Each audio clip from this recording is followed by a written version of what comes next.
नमस्कार, समाचार भारत 24 में आपका स्वागत है। मैं हूं आपके साथ अंकिता। चले बढ़ते हैं मुख्य खबर की ओर। रीवा शहर में हुई मूसलाधार बारिश के चलते हालात लगातार बिगड़ते जा रहे हैं। जल भराव की स्थिति इतनी गंभीर हो गई है कि गुड़ विधानसभा से बीजेपी विधायक नागेंद्र सिंह के घर के बेडरूम तक पानी घुस गया। विधायक नागेंद्र सिंह ने बताया कि नगर निगम और रेस्क्यू टीम की ओर से अब तक कोई मदद नहीं मिली है। भरे हुए पानी को बाहर निकालने के लिए स्वयं प्रयास किए जा रहे हैं, लेकिन हालात बेहद चिंताजनक हैं। विधायक ने रीवा नगर निगम पर तीखा हमला बोलते हुए कहा कि शहर के चारों तरफ बाईपास बनाकर पूरे रीवा को तालाब बना दिया गया, जिससे पानी की निकासी बंद हो गई है और बाढ़ जैसे हालात बन गए हैं। शहर में बाढ़ के कारण जनजीवन पूरी तरह से अस्त व्यस्त हो चुका है। लोगों के घरों में पानी घुसने के साथ साथ कई निचले इलाके जलमग्न हो चुके हैं। आइए सुनते हैं गुड़ विधायक नागेंद्र सिंह ने क्या कहा। घर पे जल निकासी है, जल भर गया, क्या कुछ हम तो भैया नदी किनारे हमारा घर बना है और रीवा में पानी के निकासी का कोई प्रबंध नहीं है। ये चौथी दफा है जबकि मेरा घर पानी से लबालब है और हम लोग बाढ़ पीड़ित की तरह आपसे बात कर रहे हैं। लगभग कितने का नुकसान हुआ होगा जल? अब नुकसान का आकलन तो अभी नहीं किया, सामान कितने का हुआ है वो जब पानी निकल जाएगा तो हम देखेंगे क्या बचा है, क्या नुकसान हुआ है। पर 1-2 लाख रुपए का तो नुकसान हो ही गया है, समझ लीजिए। जल का स्तर घट रहा है या बढ़ रहा है अभी भी? अभी तो स्थिर है, अभी जाके स्थिर हुआ है। और रीवा में ये बार बार बाढ़ आने का कारण है, रीवा को चारों तरफ से बाईपास बना के तालाब बना दिया है। एक बड़ा तालाब हो गया है रीवा। वो बाईपास में पानी के निकासी कोई साधन है नहीं। अभी जो हमारे महाराजा गुलाब सिंह के जमाने का विक्रम पुल बना है जो कल्चर कॉलेज को जोड़ता है, पुराना विक्रम पुल लोहे का, आज के जो पुल बने हैं उसके बाद कई पुल बने, जैसे ये बना सतना रोड पर, जो ये कहाँ है, ये छोटी पुल के उस पर, हमारे घर के आगे ये करहिया बना, उसके बाद बाईपास में बना, वो सब उस विक्रम पुल से छोटे हैं, चौड़ाई में भी और ऊंचाई में भी। तो 100-150 के पहले की जो इंजीनियरिंग थी उसको भी हमने नहीं देखा कि वो पुल बना, आज तक उसमें पानी नहीं गया। 97 में भी पानी उसके ऊपर नहीं गया, जो सबसे बड़ी बाढ़ हिस्ट्री में है रीवा की। लेकिन आज सकरे गलियों की वजह से पानी निकासी कम हो पाती है। इसमें थोड़ा भी पानी पड़ा तो एक तो बाईपास ने घेर लिया चारों तरफ से, और दूसरे पानी निकल ही नहीं पाता, इसलिए सारे मोहल्ले आज बांस घाट डूबा हुआ है, झिरिया डूबा है, लिपनिया डूबा है, पचमठा डूबा है, नेहरू नगर जो यहाँ की बड़ी पास कॉलोनी मानी जाती थी वो पूरी डूबी है पूरा। और सब ये मिडिल क्लास और लोअर मिडिल क्लास के लोगों का बुरा हाल है, वो कहाँ जाएं। आपके बेडरूम तक पानी पहुंच गया? बिल्कुल पहुंच गया भाई साहब। आप भी एक जनप्रतिनिधि है, क्या कहेंगे इस तरह घटनाएं? मैं ये कहूँगा कि ये बार बार जो ये बाढ़ आ रही है और आम गरीब का नुकसान हो रहा है, इसके लिए सन 16 में बाढ़ आई थी, तो उसके बाद एक बड़ा सर्वे हुआ, बड़े बड़े सब इंजीनियर एक्सपर्ट्स बुलाए गए, उन्होंने एक रिपोर्ट बनाई। वो रिपोर्ट आज भी पेंडिंग है, उस पर कोई कार्रवाई नहीं हुई।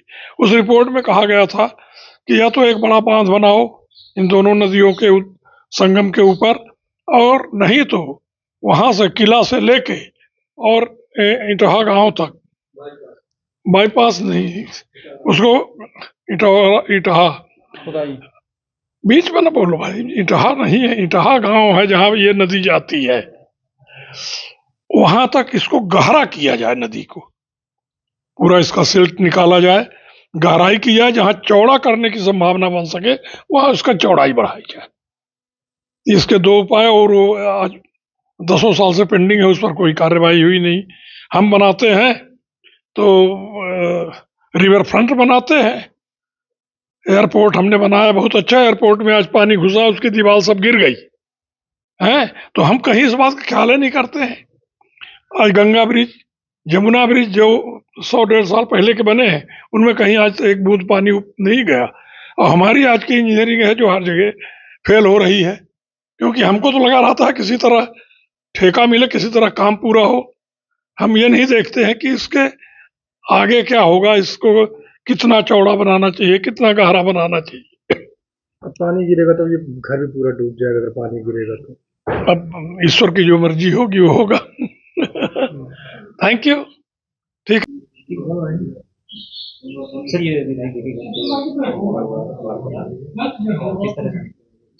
नदी के किनारे जितने भी आवासीय परिसर हैं या फिर अन्य जो प्रतिष्ठान है, सभी जगह जल भराव की स्थिति है और जिस प्रकार से अन्य जगह पर इससे निपटान किया जा रहा है उसी प्रकार से यहाँ पर भी किया जाएगा। सर 2016 में भी वाराणसी विधायक जी का आरोप है कि शासन और प्रशासन की ओर से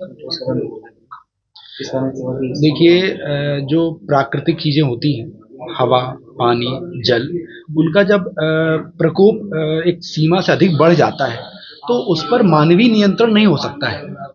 और आप यदि मौसम वैज्ञानिकों की चेतावनियों पर ध्यान देंगे तो लगातार कह रहे हैं कि इस वर्ष जो है औसत से अधिक बारिश होगी और प्रशासन ने अपनी जो स्तर की तैयारियां हैं, नालों की सफाई, नालियों की सफाई सभी अपनी की थी, परंतु क्योंकि आपने देखा होगा विगत 24 घंटों में जो वर्षा का जो प्रकोप रहा है उस वजह से चारों तरफ नदी नालों में पानी भर गया और इस वजह से जल का स्तर बढ़ गया है। लेकिन अब आप देख रहे हैं कि चारों तरफ जो है हमारे जो रेस्क्यू ऑपरेशन है, अभियान है, वो पूरी रात नगर निगम की पूरी टीम जो है पूरी रात लगी रही। जहां जहां से भी डिस्ट्रेस कॉल आए वहां उनको रिसीव किया, वहां पर चाहे जेसीबी की मदद हो, चाहे मजदूरों की मदद से हो, सभी लोगों को मदद दिलाई। और शेल्टर होम्स बने हुए हैं अलग अलग जगहों पर। लॉ कॉलेज में बना हुआ है हमारा अपना जो ये आयुर्वेदिक कॉलेज है वहां पर बना हुआ है, जगन्नाथ मंदिर में बना हुआ है, मार्तंड विद्यालय में बना हुआ है। प्रशासन ने अपनी तरफ से पूरी व्यवस्थाएं कर रखी हैं और हर प्रकार की मदद लोगों को पहुंचाई जा रही है। अभी नदी का जो जल स्तर है वो स्थिर है और आप देखेंगे यदि रात में वर्षा नहीं होगी तो ये जल स्तर धीरे धीरे कम होगा। इसके संबंध में जो संबंधित विभाग है उनसे जानकारी लिया जाना बेहतर होगा। जब मौसम विभाग ने बताया कि बारिश ज्यादा होने वाली तो प्रशासन ने क्या तैयारी की थी इसके पहले? प्रशासन ने जो एहतियातन तैयारियां होती हैं, नालों की सफाई की थी, नालियों की सफाई की गई थी और जो हमारे आसपास के किनारे रहने वाले लोग हैं उनको एक बार चेतावनी जारी की गई थी।